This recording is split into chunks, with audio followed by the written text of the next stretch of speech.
യഹോവേ, നിന്റെ കൂടാരത്തിൽ ആര് പാർക്കും? നിന്റെ വിശുദ്ധ പർവ്വതത്തിൽ ആര് വസിക്കും?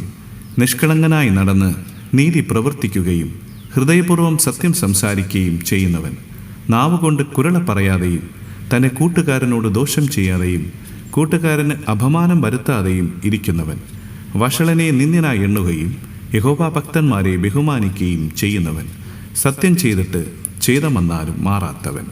സങ്കീർത്തനങ്ങളുടെ പുസ്തകം 15-ാം അധ്യായം 1 മുതൽ 4 വരെയുള്ള വാക്യങ്ങൾ.